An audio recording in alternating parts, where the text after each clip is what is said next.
Ang Department of Justice ron, ni mando na matod pa nga pangitaon gyud si Senator Ronald Bato de la Rosa.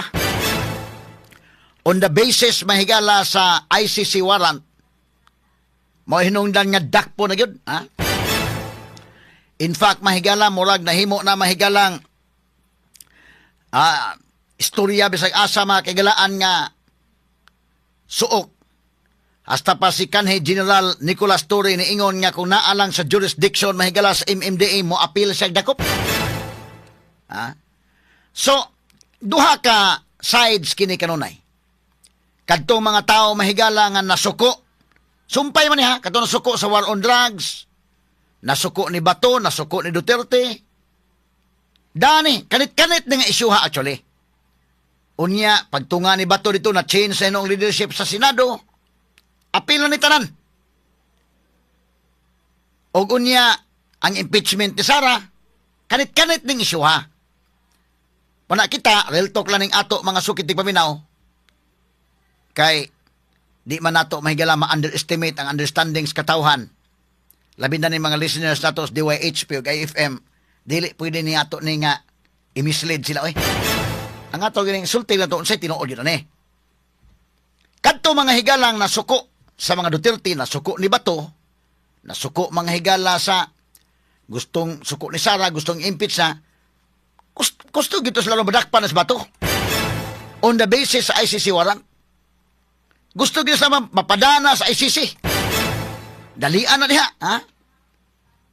Kadto pod mga higalang dapig sa mga Duterte, maningkamot po to sila mga kigalaan, pag-question, niining ICC warrant, duha ka side man guni, nya pulos dunay katalungan. Mabita na mahigala nga, iyahay lang makigalaag, personalan na ganyan ang uban, ug imong timang-timangon ang mga abogado, kasabot, ana. Kasabot man ka, pikas-pikas nga argument. Muna usay, ka mahigala ni dapig. O kanang abogado makigalan, dipinding kinsay nag-hire. Ang ato ilos DYHP nga, ato lang i-explain para sa mga tao lang sad. No? Labot ini mahigalang ICC warrant. Ang pikas ng side, maingon nga kanang ICC warrant valid na. Kay gi-issue ko na sa ICC under sa Rome Statute. Unya kanang Rome Statute, maingon gud ta nga kanang international law will form part of the law of the land. So, ni-acknowledge sana. Maingon po mahigalang pikas na side. Wala ni withdraw na ta sa ICC. Wala tayo labot, ana. Maingon po pikas side. Napalagi residual power. Oh. Apil ta, labot kita. Maingon po pikas side, mahigala kay duha man guni ka side. O kag dunay mga legal basis pareha man ang mga tao long naminaw mahigala nag-interview abogado pikas ni sulti. Pikas po abogado sad. Malibog ng uban asa may tinuod gini ha.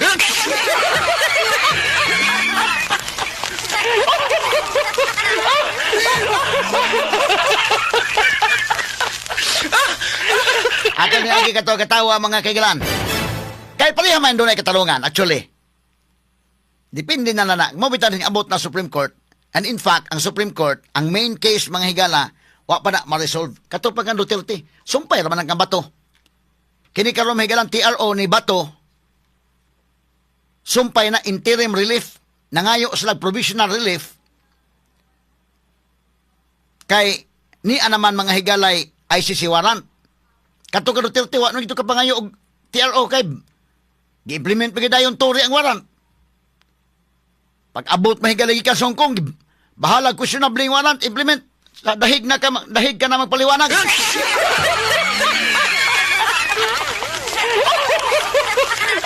Kaya ang duha kahabig, balikon ko doon ay katalungan. Ha? Pero ato yung tanawon mahigala, kung say, kanang ang interest ba na to? Labi na kita mahigala kay sovereign country man ta, mga kaigsunan. Kaya ba man ta sa mga arguments, pikas-pikas, may una, under sa Rome Statute, 9851, no? Nga, ang balaod may galang international law will form part of the law of the lands. Mamo na mga dagan sa arguments may galag. Gusto na dyan kang ipadaas ba to sa ICC?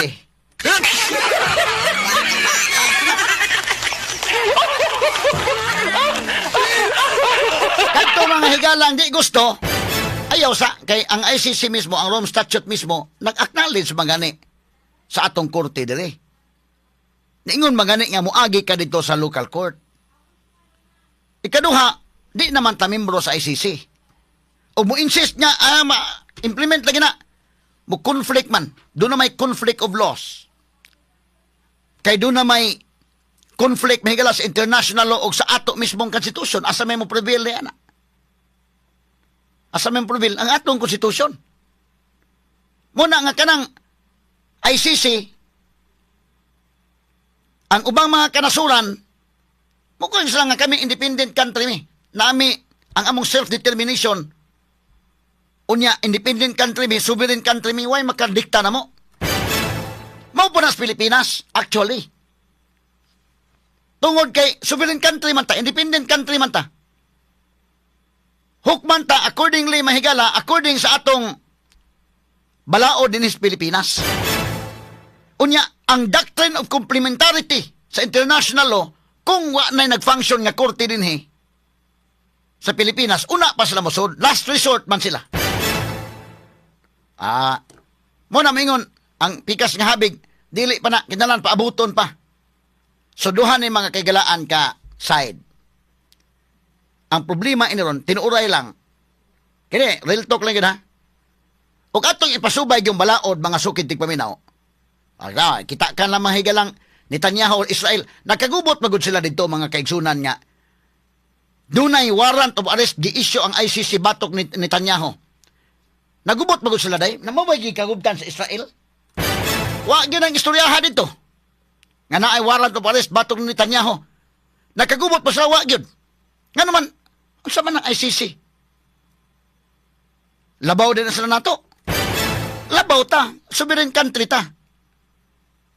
Umu-acknowledge tag international law for as long as it will not run counter to our constitution, okay lang. Simple naman na mga sukid dig paminaw.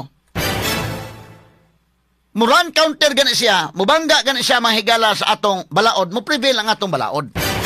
Muna nga, kadto bitang prosecutor sa mga higalang gipagawasan og warrant of arrest si Netanyahu, Benjamin Netanyahu sa Israel, sa may nitabo. Kuani Trump, suko mahigalas Trump. Doon na pa ito mahigalay mga punishment nga gihatag si Trump. Ang Russia, si Vladimir Putin, doon na warrant of arrest gikan mahigala sa ICC. Umuadto kag Russia na mag-issue anak nga dakpunong si Putin, wa ay dili. Wa sila magkagubot, wa sila mag-unay dito mahigala just because na ay warrant nga gipagawa sa ICC. Ang Russia wa acknowledge na. Delikado pa gani ang judges mahigala sa ICC o muadtog Russia, sila pa'y madakpan. Ano man, ang Russia day, mingo Russia, ang among korte di mas labaw sa dihan ninyo. So muna nga, gipagawsan mga kagalaan og warrant of arrest ang mga judges sa ICC. Di mo kataak del Russia ha? Labaw mi. So kita, magpa-under ta mga kagalaan ining ICC nining sitwasyon na karon. Nga pwede man unta mahigala o dunay kaso nga anhi kasuhan sa Pilipinas mga sukid tig paminaw. Manandili nimo ma-compare kadtong hitabo na Laila de Lima lan Trillanes day nga ni padakop sila, ni surrender sila because ang nag-issue sa warrant local courts man. Mutahod ka sa local courts. Kani ang ni-issue sa warrant mahigalang bato ICC. Manay kalainan, dakong kalainan ba? So karon naagyod sa mga kamot sa gobyerno may gala. Plangka-plangka ang pag-istorya ba? Real talk lang ni ato. Wa may capacity ang ICC. Wa man sila ilang kaugalingong pulis nga mudakop. So, bisan pag mag-exist ng warrant nila, kinsa may mudakop? Ibutang ka na sa Putin. Kinsa may mudakop ko ng Putin? Why magka-akog dakop ni Putin? Kanas ni Netanyahu, bisa may mudakop. Ang imong katingad-an mahigala kato si Ayatollah Ali Khamenei. Ang supreme leader mahigala sa Iran nga daghan sa tong issues mga sukid ti paminawa, gyoy warrant gikan sa ICC. Straight to the point. So sa laktod nga pag-istorya, kini gihimo, gi-weaponized ang ICC nato sa Pilipinas gumikan sa pamulitika. Kana klaro-klaro na gina ha. Iso ba kayo mahigalag ang ato mga listeners magod? kanang imong puyok-puyokon kasabot mo sa lagod. Mao ni nagkalisod ning uban mahigala nga imo pag yung tuyok-tuyokon. Ay tuyok ka. Kana mahigalang Marcos administration ug wa pa na mag-away sa Duterte mga sukid tig paminaw. Way mada sa ICC oy. Kisa may momando pulis dili magsilbi. Di man pwede ng taga-ICC mo anhi, wa man sila pulis. Di man pwede sila manakop lang kalit. So tungod mahigala sa politika, bisag kini kang bato mga sukid tig paminaw, naraman gina sa administration ron. Og mingon mahigala nga dakpon gyud sa bato or dili. Ipada sa ICC, kana lang ipliti lang dito mga kagalang andam na kag airplane day. Sa Philippine government yung nag-andam tanan. So ipada ka dito, mapriso ka dito. Wa pa na klaro og guilty kag dili kay kuno man na dito. Kini ni ang debatehonon pa man na dito. Nagtan-aw ta sa mga ebidensya mahigala medyo I don't know sa umaabot nga mga adlaw ha, but so far katong nang ilang mga arguments nga gipaminaw mahigala medyo hungaw man. Pero while hungaw, umada ka sa ICC, mapriso ka na dito. While magpaabot sa kaso kano sa amahuman. Muna nga, kinis bato, dunay katarungan sabni. Nga in the meantime, while wala mga higalay warrant of arrest issued by our local courts, dili kong pakita. Kay lahi man ang akong isyo sa kang Laila de Lima kanadto Ilaka Trillanes nga local courts man mo nag-issue og warrant. Straight to the point. Na karon musumpay ni sa impeachment mga sukid tig paminaw. Delikado day. Kana akong kuan pangutana day kin og ikaw sa imong kabahin. Dalawang mga naminaw to karon no. Kani mga naminaw to ron. Kung kamoy ibutang ron sa sitwasyon ni Bato. Kani pressure man ni sa impeachment appeal man ni. Kaya ang new majority dunay 13 ka mga senators. Ang minority dunay 11 ka mga senators. Kinahanglan og 16 nga mo convict ni Sara Duterte. Sa 16 mga higala lisod kuhao na sa minority lisod i-convict si Sara sa Senate. Kung imong tan-awon ang sitwasyon karon, 13 na gud ang senador mahigala na sa majority. Lisod i-convict sa Senate. Pero kung kana tagaan nimo og total freedom ang ato mga senators nga mo decide according sa ilang appreciation of evidence and according sa ilang conscience mga higala, tan-aw ko lisod dili makonbikto sa Senate. Straight to the point. Ha? Di makonbikto. Because numbers game man gud ni mahigalang impeachment. Pero kung dunay pressure nga ihatag diha ron, kung dunay pressure nga tinuod gyud mga higala nga pressure, delikado Sara ana. Straight to the point. Delikado. Ipakita lang 12 ka o 13 ka senador dong names. O katong 12 ka senador o katong 13. Be, unahon sa tong 11 ka senador, katong sa minority. Sa minority sa, alman to katong mga pictures nila. Atong analisaron ha. Kinalon, og imo ino ng mga senators, okay, you decide according to your appreciation sa mga ebidensya nga ipresentar o base sa inyong konsensya, ay ako mga higalam ko dili makonbikto Sara. Nga naman because ang 2/3 votes kinahanglan sa 16 senators. Out of 24 may higala 2/3 is 16. Di makonbikto Sara. Kung imo inon nga kuan na ninyo ha kanang why pressure ba? Kamoy magbuot ng senador, senator judges man mo, i-evaluate ninyo mayo, tanawan niyo mayo, nya according sa iyong conscience. Butal ba mo og for conviction ni Sara or for acquittal? Akong himadlandan, dili mo convicto Sara, acquitted. Pero kung dunay pressure, delikado. Delikado. Kaya nga no, sugod naman eh.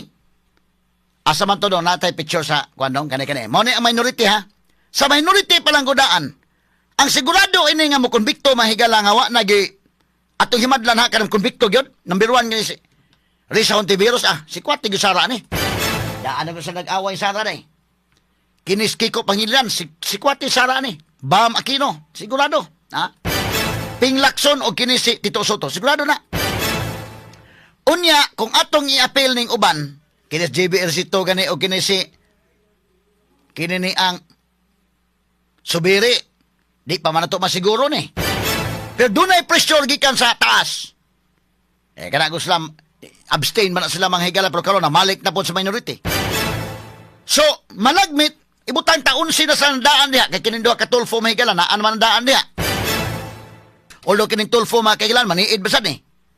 Kini si Win Gatchalian mahigala, kini si Lito Lapid, maniid pa man sad ni. Ha? Bisa kini si Win Gatchalian, kita mo ato mga higalang, padong Sara mo, kuan, gusto sa mag-vice presidente Sara day, nagingom. Kita bita mo sa billboard sa, kay Sara, win tayo. Ah.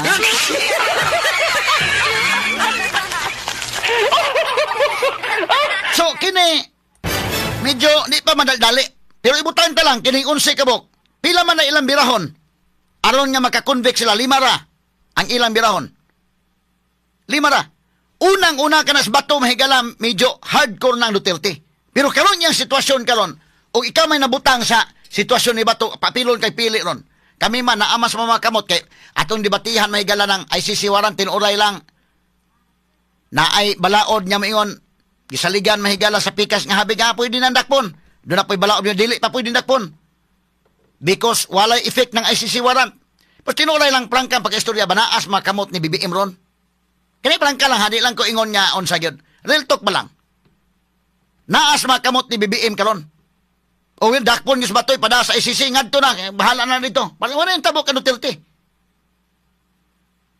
So, in aning sitwasyon ba ito nagtago-tago, o i-confront si Bato ron, o sa maka, dakpon ka, dadon sa ICC, mapriso ka dito, bahalag makonbikto kag dili, mo take time pa man, pero mapriso ka, matiguan ka dito, di ka kagawas.